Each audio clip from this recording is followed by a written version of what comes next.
ایک آدمی جو بصرہ شہر کے قریب کا رہنے والا تھا، دن بھر وہ گناہوں میں ملوث رہتا تھا، شراب خانے میں پورا دن گزارتا تھا، شراب کے نشے میں وہ مست رہتا تھا۔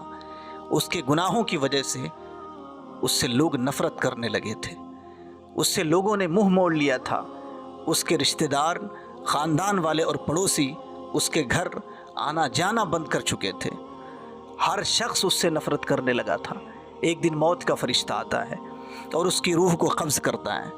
وہ شخص مر جاتا ہے۔ مرنا تو بھائی سب کو ہے نا، ہر شخص کو موت کا مزہ چکھنا ہے، ہر جاندار چیز کو موت آنی ہے، جیسا کہ قرآن کا ارشاد ہے کل نفس ذائقۃ الموت۔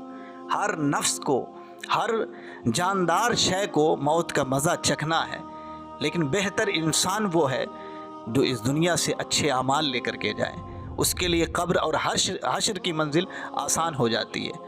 وہ بندہ رات و دن گناہ کرتا تھا، وہ بندہ شراب خانے میں پورا دن گزارتا تھا، اتنا بڑا پاپی اور گناہ گار وہ بندہ تھا۔ اس کی روح کو فرشتہ قبض کرتا ہے، وہ بندہ مر جاتا ہے۔ اس کی میت پہ اس کو غسل اور کفن دینے کے لیے اس کا ایک بھی رشتہ دار نہیں آتا ہے، اس کے خاندان والے نہیں آتے ہیں، اس کے شہر کے ایک بھی شخص اس کی میت پر نہیں آتے، کوئی بھی شخص اس کو غسل دینے کے لیے تیار نہیں ہے، ایک بھی بندہ اس کے گھر پر نہیں آیا ہے، چونکہ وہ پاپی انسان تھا، گناہ گار تھا۔ لوگوں نے اس سے نفرت کرنا شروع کر دیا تھا، لوگوں کو اس سے گھن آنے لگے تھے، اس لیے کوئی بھی بندہ اس کی میت پر نہیں آیا۔ اس کی بیوی پریشان ہو گئی، آخر میں کیا کروں، میں کسے بلاؤں؟ آخر میں اس نے 2 مزدور کو اجرت پر بلایا اور مزدوروں نے اسے غسل دیا، کفن دیا۔ پھر بیوی نے کہا کہ چلو اسے جنازہ گاہ میں لے چلو، شاید کسی کو رحم آ جائے اور کوئی نماز جنازہ اس کی پڑھ لے۔ جنازہ گاہ میں جیسے ہی میت کو لے کر کے گئے اور رکھا، کافی دیر اس کی بیوی نے انتظار کیا، لیکن شہر کے ایک بھی شخص اس کی نماز میں شرکت نہیں کی، خاندان کا کوئی بھی شخص اس کی میت پر نہیں گیا، لوگ اس سے گھن کرنے لگے تھے۔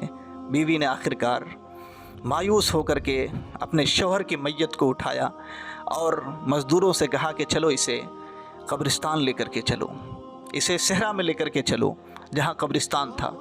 جیسے ہی وہ قبرستان میں میت کو لے کر کے پہنچتی ہیں تو کیا دیکھتی ہیں کہ ایک اللہ کا ولی جو کافی سال سے پہاڑ کی چوٹی میں، پہاڑ کے کھوہ میں وہ اللہ کی عبادت کر رہا تھا، آج پہاڑ سے زمین پر اترا ہے، پہاڑ پر سے نیچے آیا ہے، اور جیسے ہی بیوی اس کی میت کو رکھتی ہیں تو وہ اللہ کا ولی عابد بندہ کہتا ہے میں اس کی نماز جنازہ پڑھاؤں گا۔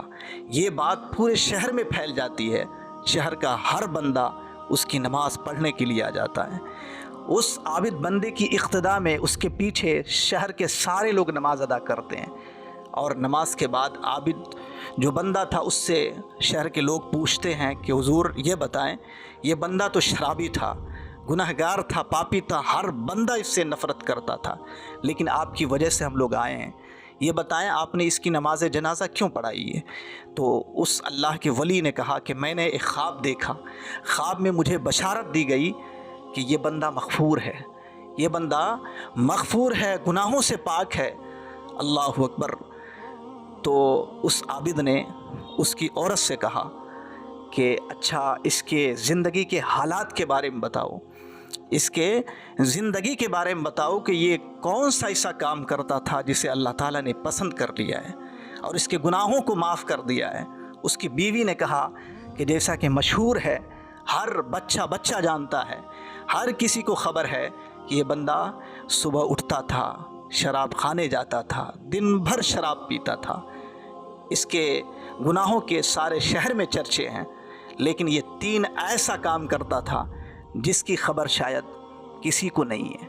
یہ بندہ جب صبح کے ٹائم اٹھتا تھا تو سب سے پہلے غسل کرتا تھا، اچھے کپڑے پہنتا تھا، بدن میں خوشبو لگاتا تھا، اور خوشبو لگانے کے بعد وہ مسجد چلا جاتا تھا، جا کر کے نماز فجر ادا کرتا تھا۔ اللہ اکبر۔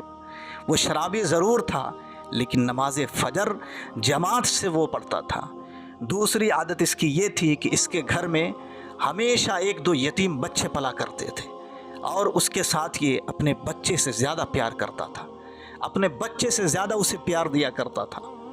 اور تیسری عادت یہ تھی کہ جب رات کے وقت اس کی نیند کھلتی تھی، نشہ چھٹتا تھا، شراب کا نشہ جب چھٹ جاتا تھا، یہ ہوش میں آتا تھا تو زار و قطار روتا تھا، اللہ کی بارگاہ میں گریہ و زاری کرتا تھا، اپنی گناہوں پر، اپنی خطاؤں پر ندامت کرتا تھا، اور اللہ کی بارگاہ میں اپنی زبان سے کہتا تھا کہ یا اللہ، میں کتنا بڑا پاپی انسان ہوں، میں کتنا بڑا گنہگار انسان ہوں کہ میں رات و دن گناہوں میں ملوث رہتا ہوں، میرا نفس مجھے گناہوں کی طرف مائل کرتا ہے۔ یا اللہ، میرے نفس کو، میرے جسم کو تو جہنم کی کس کونے میں ڈالے گا، جہنم کے کس طبقے میں مجھے پھینکے گا، پتہ نہیں تو کون کون سے عذاب میں مجھے مبتلا کرے گا۔ یا اللہ، میری خطاؤں کو بخش دے، میرے گناہوں کو بخش دے، یا اللہ مجھے میرے خطاؤں کو بخش دے۔ یہ ہر دن وہ بندہ اللہ کی بارگاہ میں فریاد کرتا تھا، اللہ کی بارگاہ میں روتا تھا، گڑ گڑاتا تھا، دعائیں مانگتا تھا، توبہ کرتا تھا، لیکن چونکہ شراب کی عادت لگ چکی تھی، اس وجہ سے اس سے باز نہیں آتا تھا۔ اللہ اکبر۔ اللہ تعالیٰ نے ان تین اداؤں کو اتنا پسند کیا کہ اس کے سارے خطاؤں کو معاف کر دیا، اس کے سارے گناہوں کو معاف کر دیا۔ اللہ اکبر۔ میرے بھائی، زندگی چند دنوں کی ہے، تھوڑی سی، یہ مختصر سی زندگی ہے، اور اس زندگی میں آپ نماز قضا نہ کریں، نماز نہ چھوڑیں، اور ساتھ ہی ساتھ اللہ کی بارگاہ میں توبہ کریں، غریبوں کی آپ مدد کریں، جس کے سر سے باپ کا سایہ اٹھ چکا ہے، ان یتیم بچوں کے سر پر آپ ہاتھ رکھیں، شفقت والے ہاتھ رکھ کے اس کی مدد کریں، اللہ تعالیٰ آپ کی مدد فرمائے گا، اللہ تعالیٰ آپ کے مال میں برکتیں عطا فرمائے گا، آپ کی خطاؤں کو معاف کر دے گا۔ اللہ تعالیٰ کی بارگاہ میں دعا ہے کہ پروردگار عالم ہمیں غریبوں کی مدد کرنے کی توفیق عطا فرمائے، اپنی گناہوں پر، اپنی خطاؤں پر ندامت کرنے کی توفیق عطا فرمائے۔ اللہ تعالیٰ ہمیں 5 وقتہ باجماعت نماز پڑھنے کی توفیق عطا فرمائے۔